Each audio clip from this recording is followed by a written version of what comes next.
नमस्कार, आप देख रहे हैं CWB हिंदी न्यूज।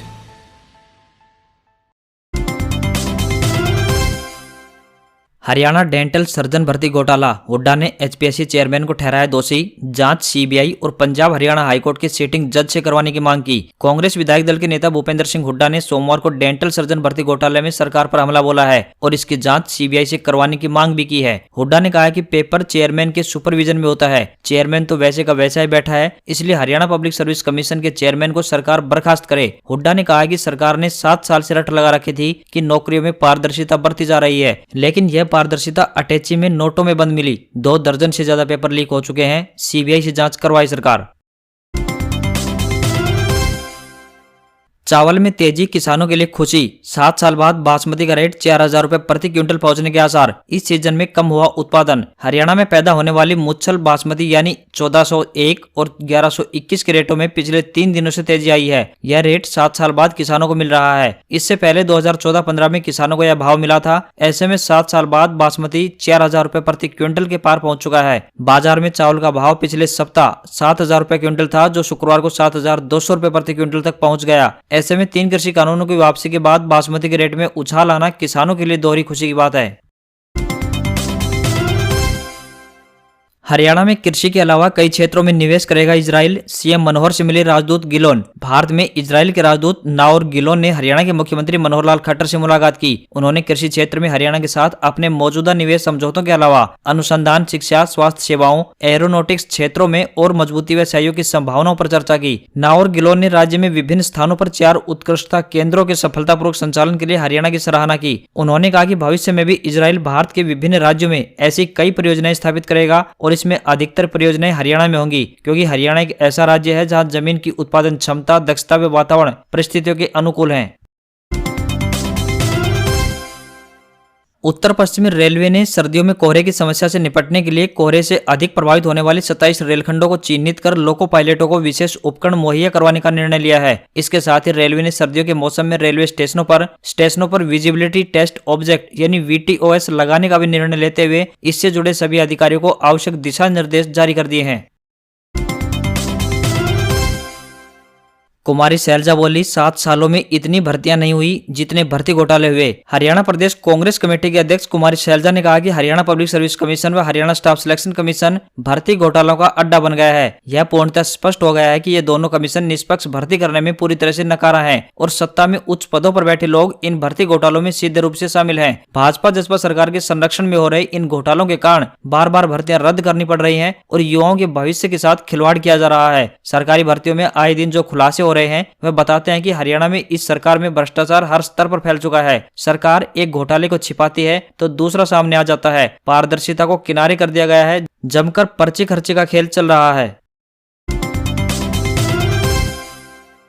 अब खाद के साथ किसानों को अन्य कृषि सामग्री देने पर दुकानदारों के खिलाफ होगी सख्त कार्रवाई। खाद के साथ अन्य कृषि सामग्री देने वाले दुकानदारों को अब सचेत हो जाना चाहिए। सरकार व कृषि विभाग के पास पहुंच रही शिकायतों के आधार पर विभाग ने अब शिकंजा कसने का मन बना लिया है। इसके तहत विभाग की टीमें अब दुकानों पर जाकर औचक निरीक्षण करेंगी तथा जो भी दुकानदार खाद के साथ अन्य कृषि सामग्री किसान को देते हुए पाया गया तो उसके खिलाफ न सिर्फ कार्रवाई अमल में लाई जाएगी बल्कि उसका लाइसेंस भी रद्द कर दिया जाएगा। किसानों को वो कीटनाशक व दवा साथ में देने के लिए बाध्य किया जा रहा है जिनका किसान प्रयोग नहीं करना चाहता तथा खाद की किल्लत के चलते किसानों को होने वाली परेशानी का कुछ दुकानदार जमकर फायदा उठा रहे हैं। हरियाणा के CM मनोहर लाल खट्टर ने किसान आंदोलन के जारी रहने पर बड़ा बयान दिया है। CM मनोहर लाल ने कहा है कि किसानों की मुख्य मांग कृषि कानूनों को रद्द करना थी, जिसे प्रधानमंत्री नरेंद्र मोदी ने मान लिया है। ऐसे में अब किसानों को नैतिक अधिकार नहीं है कि वे आंदोलन को चालू रखें। उन्होंने कहा कि यदि किसानों ने अब भी आंदोलन चालू रखा है तो यह सवाल उनसे पूछा जाना चाहिए। CM मनोहर लाल रविवार को यमुनानगर पहुंचे थे। वहीं हरियाणा लोक सेवा आयोग के उप सचिव के रिश्वत मामले में पकड़े जाने पर उन्होंने कहा कि हरियाणा सरकार शुरू से एक गुड गवर्नेंस के नाते करप्शन को खत्म करना चाहती है। वही मुख्य टारगेट भी है, किसी का लिहाज नहीं किया जा रहा है। उन्होंने कहा कि खर्ची पर्ची नहीं चलेगी, यह गिरफ्तारी उसी का हिस्सा है। उन्होंने कहा कि जो ऐसा करेगा वह पकड़ा जाएगा और इस मामले में जिसने पैसे दिए हैं उनके खिलाफ भी सख्त कार्रवाई की जाएगी। संयुक्त किसान मोर्चा ने प्रधानमंत्री नरेंद्र मोदी को खुला पत्र लिखा है। आंदोलनरत किसानों की 6 मांगे रखी हैं। प्रधानमंत्री को लिखे खुले पत्र में संयुक्त किसान मोर्चा ने कहा है कि सरकार को तुरंत किसानों से वार्ता बहाल करनी चाहिए, तब तक आंदोलन जारी रहेगा। प्रधानमंत्री को लिखे खुले पत्र में एसकेएम ने कहा है कि आपके संबोधन में किसानों की प्रमुख मांगों पर ठोस घोषणा की कमी के कारण किसान निराश हैं। कृषि कानूनों के खिलाफ आंदोलन के दौरान किसानों के खिलाफ दर्ज मामले तुरंत वापस लिए जाने चाहिए। कृषि कानून विरोधी आंदोलन के दौरान जिन किसानों की मौत हुई उनके परिवार को पुनर्वास सहायता मुआवजा मिलना चाहिए। हमारी 6 लंबित मांगों को पूरा करने के बाद किसान अपने गांव और खेतों में वापस चले जाएंगे। सरकार को जल्द बातचीत करनी चाहिए। मांगे नहीं पूरी होने तक आंदोलन जारी रहेगा। 134A के तहत दाखिला प्रक्रिया जारी, 24 नवंबर तक कर सकते हैं अप्लाई। गरीब परिवार के बच्चों की शिक्षा पूरी करने के लिए लागू किए गए नियम 134A के तहत दाखिला प्रक्रिया जारी है। इसके लिए पात्र छात्र 24 नवंबर तक अप्लाई कर सकते हैं। 134A के तहत दाखिलों के बारे में जानकारी देते हुए चरखी दादरी जिला शिक्षा अधिकारी जयप्रकाश संबरवाल ने बताया कि इस योजना का लाभ वे छात्र ले सकते हैं जिनका BPL कार्ड हो या परिवार की 2 लाख रुपए से कम आय हो। उन्होंने बताया कि यह फॉर्म ऑनलाइन अप्लाई किया जाता है जिसकी अंतिम तिथि 24 नवंबर 2021 है। इसमें आधार कार्ड, जन्म प्रमाण पत्र, परिवार पहचान पत्र आदि कागजात की जरूरत पड़ती है। 5 दिसंबर को परीक्षा का आयोजन किया जाएगा, जिसके बाद 13 दिसंबर को स्कूल अलॉट किए जाएंगे।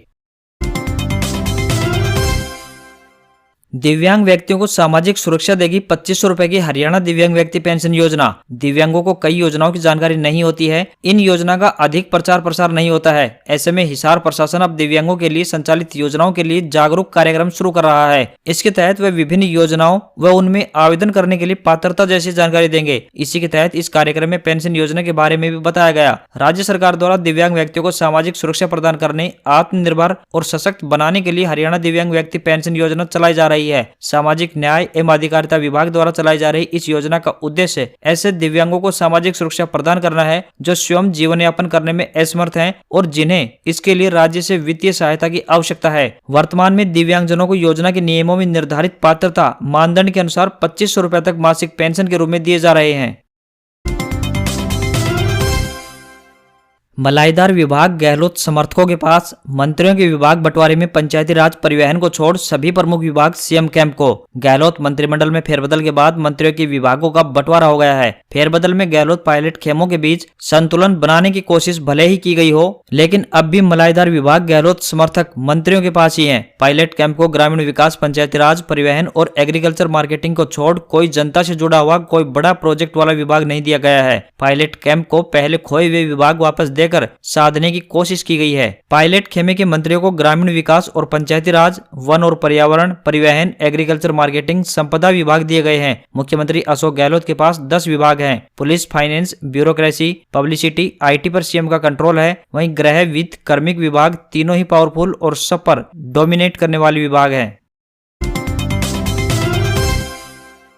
शौर्य का सम्मान, पाकिस्तान का F-16 फाइटर जेट गिराने वाले ग्रुप कैप्टन अभिनंदन को वीर चक्र, तालियों से गूंजा राष्ट्रपति भवन। बालाकोट एयर स्ट्राइक के हीरो और पाकिस्तान का F-16 फाइटर जेट गिराने वाले ग्रुप कैप्टन अभिनंदन वर्तमान को सोमवार को सम्मानित किया गया। उन्हें राष्ट्रपति रामनाथ कोविंद ने वीर चक्र प्रदान किया। अभिनंदन के सम्मान के दौरान राष्ट्रपति भवन तालियों से गूंज उठा। बता दें कि अभिनंदन ने 2019 में पाकिस्तानी F-16 लड़ाकू विमान को युद्ध में मार गिराया था। उस समय वे वायुसेना में विंग कमांडर थे। पुलवामा हमले के बाद भारत ने पाकिस्तान के बालाकोट में आतंकी कैंपों पर एयर स्ट्राइक की थी। इसमें कई आतंकी मारे गए थे और उनके ठिकाने तबाह कर दिए गए थे। इसके बाद पाकिस्तानी लड़ाकू विमानों ने भारतीय सीमा में घुसने की कोशिश की थी, जिसका भारत ने करारा जवाब दिया था। एयरटेल यूजर्स को झटका, एयरटेल का 79 रुपए का प्रीपेड प्लान अब 99 रुपए का मिलेगा। वोडाफोन और जियो भी बढ़ा सकते हैं टैरिफ। एयरटेल ने अपने प्रीपेड प्लान पर टैरिफ दरों में 25% की बढ़ोतरी करने का ऐलान कर दिया है। नई टैरिफ दरें 26 नवंबर से लागू होंगी। इससे पहले कंपनी ने जुलाई में पोस्टपेड प्लान की कीमत में भी इजाफा किया था। इसके बाद से एयरटेल के 28 दिन वाले प्रीपेड प्लान, जिसकी कीमत अभी 79 रुपए है, वो 99 रुपए का हो जाएगा। आपको 149 रुपए की जगह अब 179 रुपए खर्च करने होंगे। इसके बाद अब वोडाफोन और जियो भी टैरिफ प्लान के दाम बढ़ा सकते हैं। हफ्ते के पहले दिन शेयर बाजार में बड़ी गिरावट रही। बॉम्बे स्टॉक एक्सचेंज यानी बीएसई का सेंसेक्स 1170 पॉइंट यानी 1.96% टूटकर 58,465 पर बंद हुआ, जबकि नेशनल स्टॉक एक्सचेंज का निफ्टी 348 अंक यानी 1.96% टूटकर 17,416 पर बंद हुआ। अप्रैल के बाद किसी एक दिन में सबसे बड़ी गिरावट दर्ज की गई है। दरअसल बाजार की गिरावट के कई कारण हैं। सबसे पहले तो केंद्र सरकार द्वारा तीनों कृषि कानूनों को वापस लेने से सरकारी कंपनियों के शेयर्स पर इसका असर दिखाई दिया। इसके बाद रिलायंस इंडस्ट्रीज के सऊदी आरामको के साथ डील कैंसिल हो गई है। तीसरा, पेटीएम के शेयर्स में दूसरे दिन भी भारी गिरावट दर्ज की गई है। कई देशों में महंगाई का स्तर बढ़ने के साथ साथ कोरोना की वजह से लॉकडाउन का लगना भी बाजार की गिरावट का कारण माना जा रहा है। साथ ही निवेशकों ने बाजार की तेजी में मुनाफा वसूली भी जमकर की है।